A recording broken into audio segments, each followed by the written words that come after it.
marche. Bonjour. Moi je vais vous parler de ça.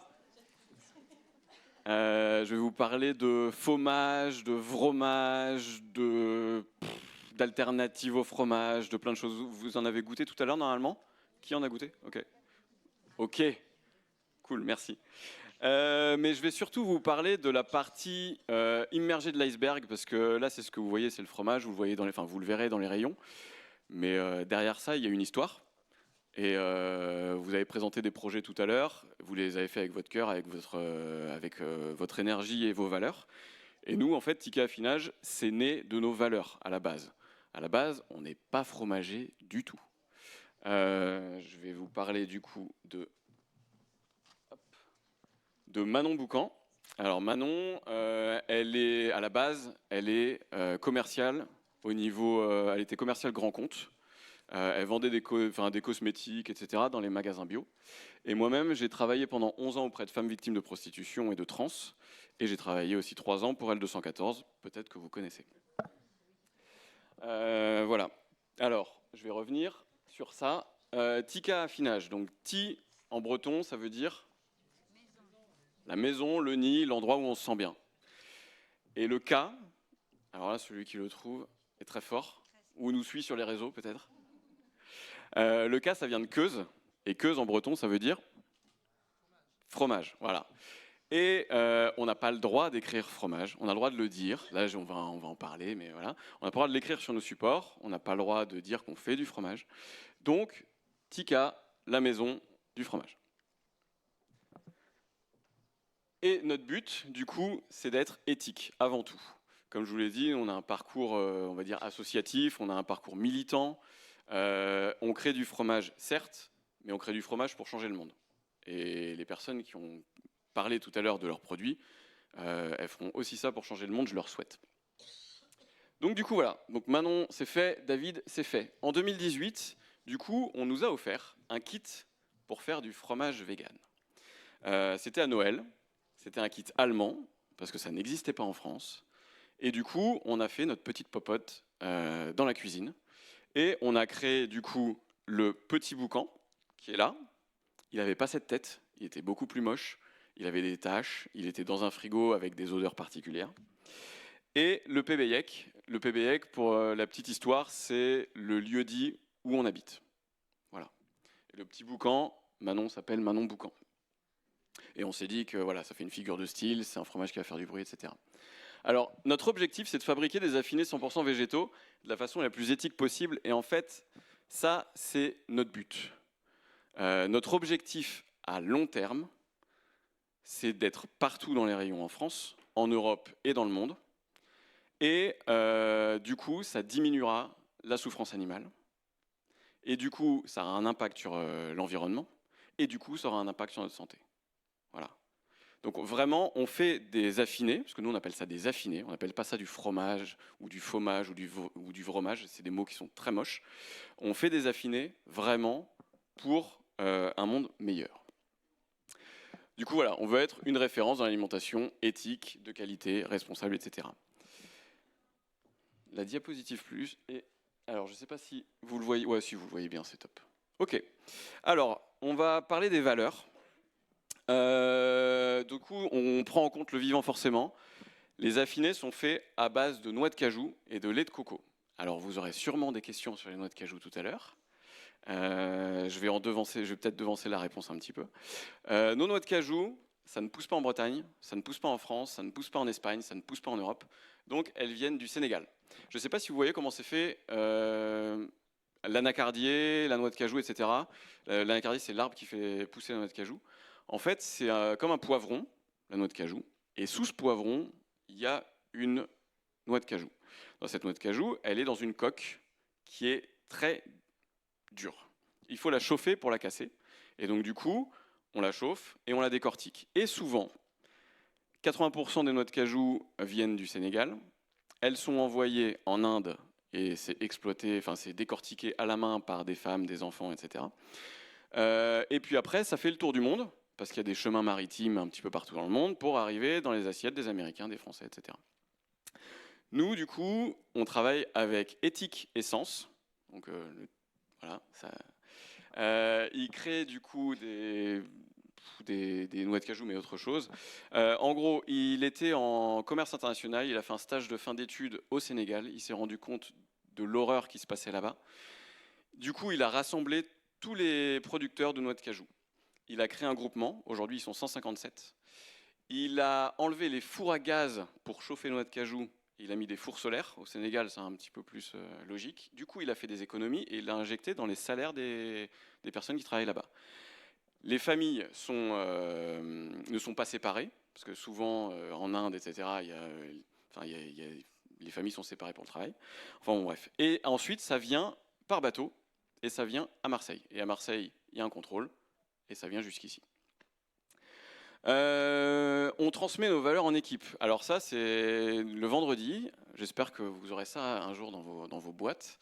Le vendredi, pendant 2 heures, il y a un salarié qui propose quelque chose qui a peut-être rien à voir avec notre entreprise. On fait des ateliers yoga, on fait des ateliers astrologie, on fait en fait, le but, c'est de partager ce qu'on a envie ce qui nous fait vibrer. Et forcément, on a Tom qui est agrégé de philosophie. Et quand il nous parle des animaux et des valeurs, eh ben, c'est pas la même que nous ou mes valeurs, où moi j'ai plus un côté social. Mais voilà, du coup on s'apporte beaucoup de choses. Donc ça, c'est vraiment la transmission des valeurs en équipe. La transparence des fournisseurs, je vous en ai parlé, donc les noix de cajou, le lait de coco, c'est exactement pareil. J'ai entendu le mot vegan ce matin, c'est cool. Les affinés sont faits à base de noix de cajou et de lait de coco. Et tout ça, normalement, c'est vegan. Mais non, parce que on exploite dans certains pays soit les enfants, soit les singes pour aller chercher des noix de coco. Donc voilà, ils sont enfermés dans des cages, les singes. Les enfants, je ne sais pas. Mais bon, avec l'horreur humaine, on ne sait jamais. Mais du coup, voilà, à chaque fois, on va chercher vraiment le mieux. Et je reviens sur les noix de cajou. Au départ, on avait des petits sacs de 5 kilos.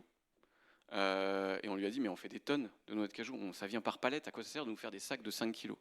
Et donc, pour diminuer le plastique, on lui a demandé de nous faire des packages qui sont recyclables, etc. Et en fait, on est chiant, très clairement, on est une équipe chiante.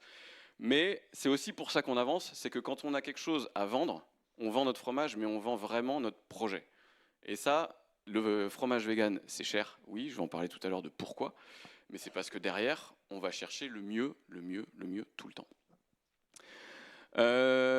Notre emballage. Alors, j'ai entendu tout à l'heure, il y avait une équipe qui faisait les barres de céréales, je crois, quelque chose comme ça. Notre emballage, là, qui est là, il est transparent. Pourquoi il est transparent? Parce qu'on est une entreprise transparente. Voilà, c'est aussi simple que ça. On veut que la personne qui achète le produit voit ce qu'elle achète. S'il est moche, s'il y a des taches, s'il est tombé ou je ne sais quoi, elle ne l'achètera pas. J'ai envie de dire tant pis pour nous. Mais en même temps, c'est un gage d'excellence et c'est un gage d'honnêteté. Donc, c'est l'unique emballage qu'on a. Aujourd'hui, on est distribué partout en France dans les réseaux Biocop. On a négocié avec Biocop de ne pas avoir de suremballage. Voilà. Donc c'est vraiment, encore une fois, tant qu'on a des valeurs, il faut les défendre. C'est pas du plastique, c'est de la cellulose de bois compostable à échelle ménager. Donc en gros, vous avez une maison, vous avez des fleurs, etc. Vous mettez tout ça au compost et ça nourrit votre plante. Après, il faut que ça réponde aux exigences de l'affinement, etc. Mais en fait, on travaille de l'affinage, pardon. On travaille avec ces fournisseurs-là pour leur dire, nous, on veut ça. On est prêt à vous en acheter tant.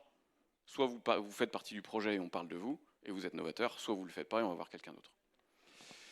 Et je dis ça, là, je fais le malin, parce qu'on est vendu partout en France, mais au départ, on était 2. Et quand on va démarcher en disant, bonjour, on va faire 200 fromages. Est-ce que vous voulez bien faire quelque chose pour nous? Ils nous disent non. Et en fait, je vous parlais tout à l'heure de l'historique de Ticket Affinage, donc c'est né dans notre cuisine. On a fait les 2 affinés comme ça, on a invité les copains. Et les copains ont goûté. Ils étaient pour certains végétariens, certains véganes, il y avait 2 femmes enceintes. Voilà. Ils nous ont dit, mais c'est génial, on en veut. Et donc au lieu d'en faire 2, on a commencé à en faire 10, puis 12, puis 20. Et puis il y en a un qui a ouvert un site de vente en ligne.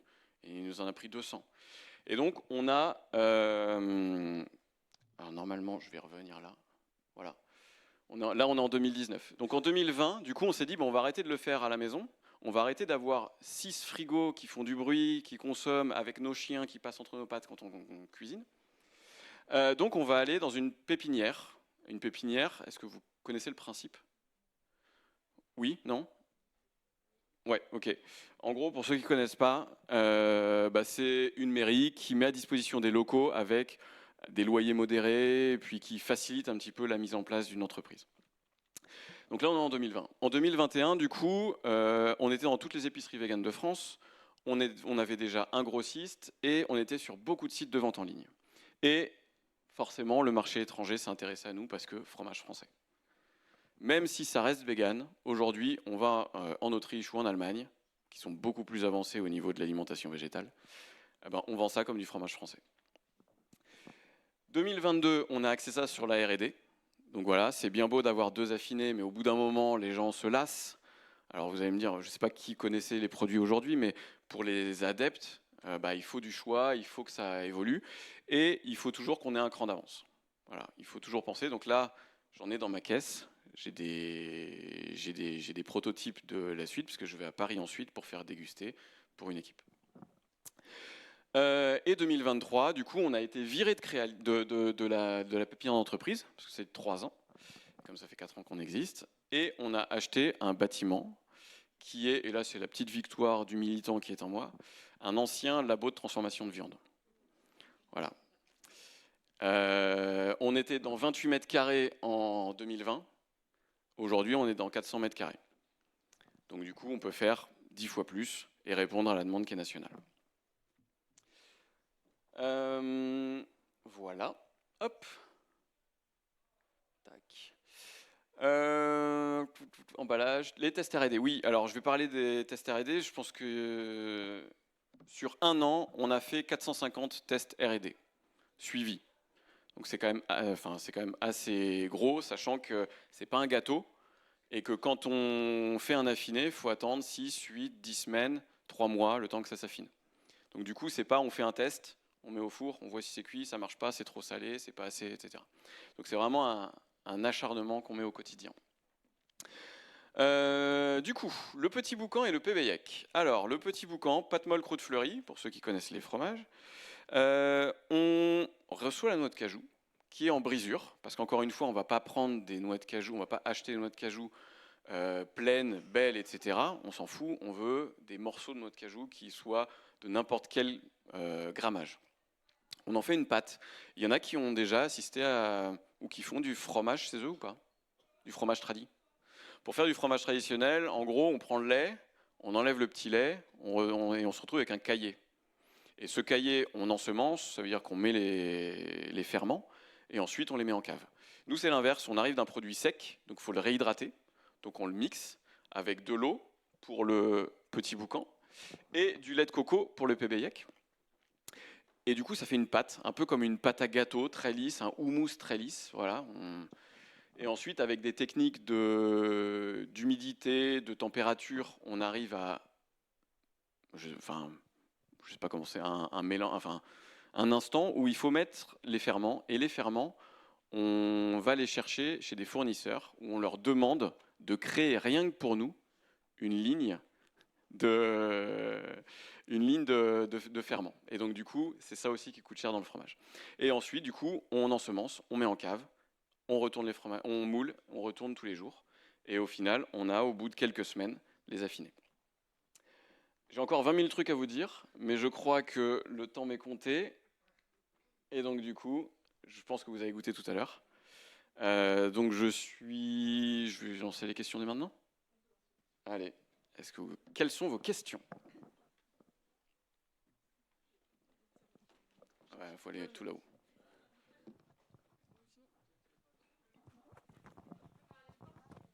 Vas-y, pour la première, vas-y.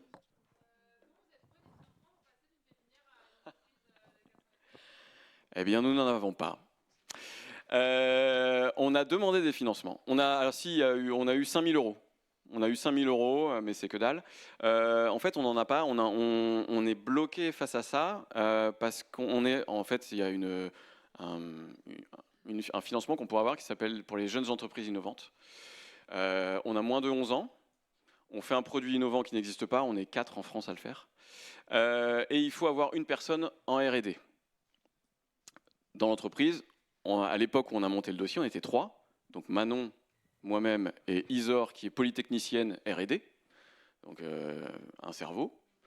Et on a monté le dossier, etc.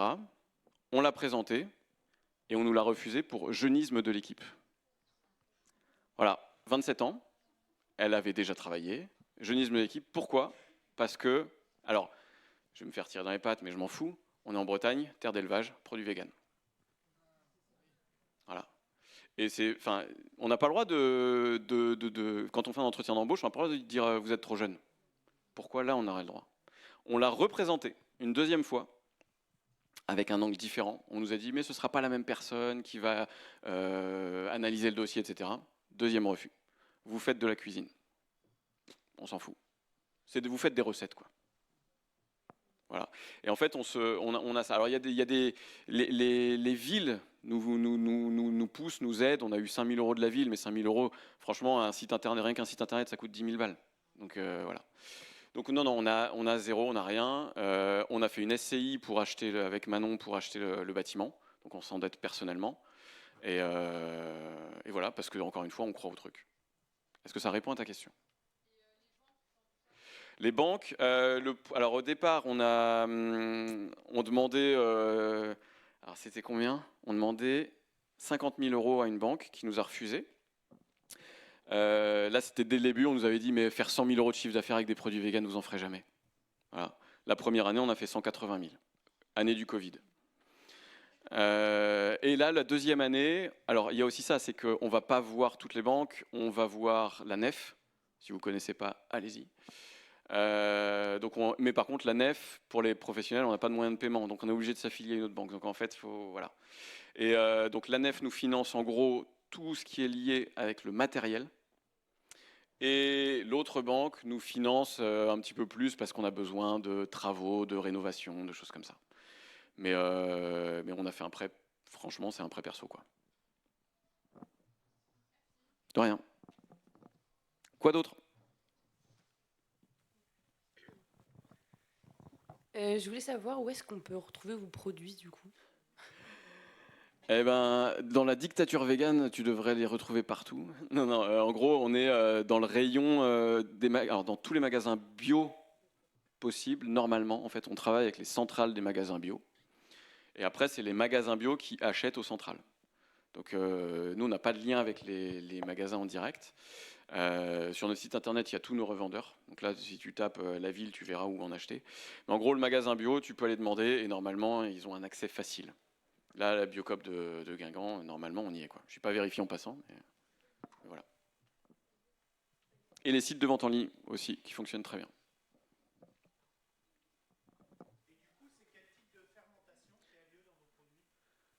Alors, tu parles fermentation lactique, fermentation... Non. Alors si, il y en a. Il y a des ferments lactiques, c'est pas en lien avec le lait, en fait. On met du Penicillium candidum et du Penicillium roqueforti. Franchement, là, je suis pas assez calé pour te répondre parce que je suis pas. Non, je saurais pas te dire. Je vais prendre la question et je répondrai. Tu viendras me voir à la fin? Cool. Oui. Ça coûte. Alors, on les fait en plusieurs. On les fait entre 100 et 180 grammes. Et ça sort, les 100 grammes, ils sortent à 5 € à peu près. Voilà. 5 €, et puis les 180 grammes, ils sont entre 9 et 12 € selon. Voilà. Mais encore une fois, on a la conscience que c'est quelque chose de cher. Mais c'est une économie d'échelle, en fait. C'est qu'avant, on était tout petit, on ne pouvait pas. Voilà. On a toujours un loyer, on a toujours tout ça. Donc ça sort, oui, entre 5 et 6 €, quoi. Quoi d'autre?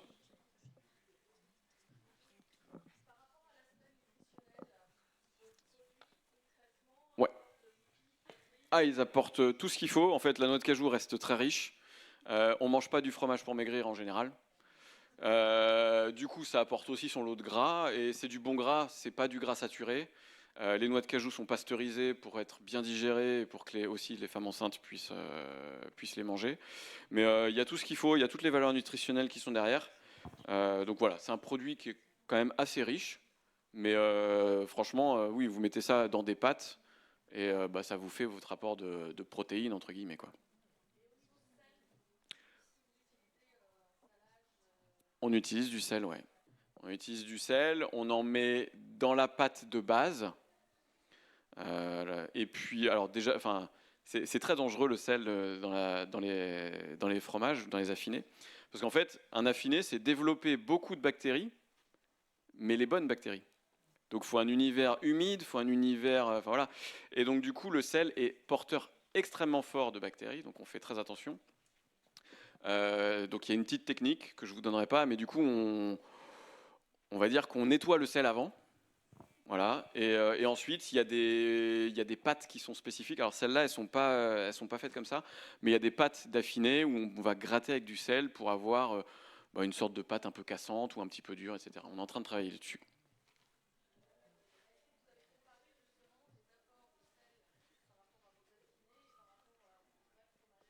Non, non, non. Quoi d'autre? Parce que vous suivez, enfin, c'est pour les régimes sans sel, c'est pour les choses comme ça?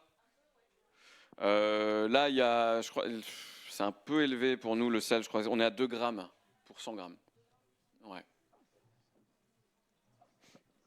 Quoi d'autre? Je me demandais dans les derniers développements s'il y avait des innovations vers des types pâtes pressées à trous, type gruyère, des choses Oui, comme ça. effectivement. En fait, les affinés en général, ça fait 7 ans que ça existe. Enfin, 10 ans. 10 ans, les prémices. Et au début, bah, il y avait 2 ferments qui étaient véganes. Donc c'était un ferment bleu et puis un autre ferment un peu rouge. Et quand on demandait aux fournisseurs de nous dire, ben, est-ce que vous pouvez nous faire des ferments, parce que en fait c'est les ferments qui font les trous, hein. Est-ce que vous pouvez nous faire d'autres types de ferments? Ils vont nous dire, attendez, en France il y a 2% de véganes, franchement on s'en fout. Mais aujourd'hui, les gens, ils sont véganes, ou alors ils veulent mieux manger, ou alors ils veulent différencier les choses, ou alors ils veulent surprendre. Et donc du coup, nous, on a tout ce chemin-là où on leur dit, mais il y a tout un plateau à faire. Et donc du coup, là, les fournisseurs commencent à s'y pencher. Et on y travaille aussi. Du coup, il y a un rapport d'aller-retour entre les fournisseurs de ferments et nous. Ils nous envoient des essais, on leur dit, bah ça fonctionne. Ça fonctionne pas très bien. Du coup, retravaillez votre truc, on refait des voilà. Donc c'est du temps, voilà, c'est encore du temps, mais ça va arriver, hein. Très franchement, ça va arriver. C'est la caséine qui fait exploser le fromage à l'intérieur, en fait. Je crois que c'est ça. Et du coup, ça fait une bulle d'air à l'intérieur et ça pète.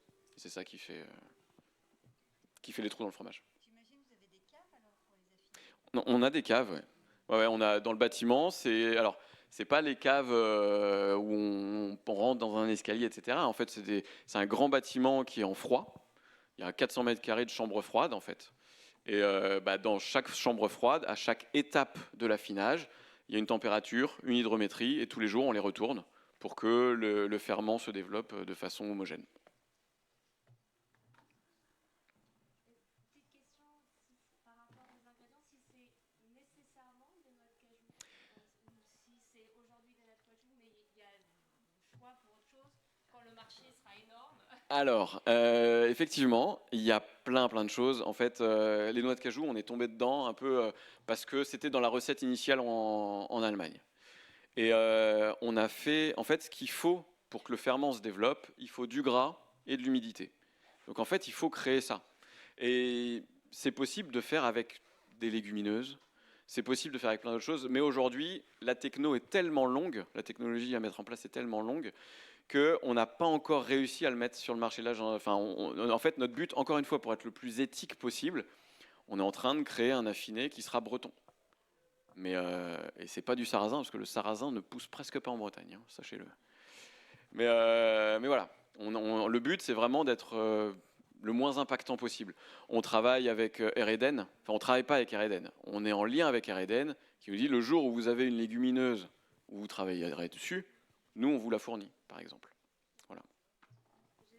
Quand le marché sera plus grand par rapport aux impacts environnementaux, parce qu'il y a un peu plus de variété dans les produits. Bah oui. Mais ça, aujourd'hui, en fait, les magasins, ils nous disent ah bah c'est bon, j'en ai déjà 2. Je compte déjà. On a déjà l'offre. Voilà. Donc n'hésitez pas à en demander dans les rayons. Oui. Alors, juste, je comprends l'engouement par rapport au sujet, il va falloir qu'on avance. Je suis désolée s'il y a des questions, peut-être qu'ils peuvent venir vous les poser après ou Alors, à la pause. C'est pas... franchement, je dois filer. Ok. Mais non, je vais à Paris. Par contre, suivez-nous sur les réseaux, sur Insta, et je réponds à toutes les questions. Toutes les questions, elles seront répondues. Merci beaucoup pour votre intervention. Du De coup, rien.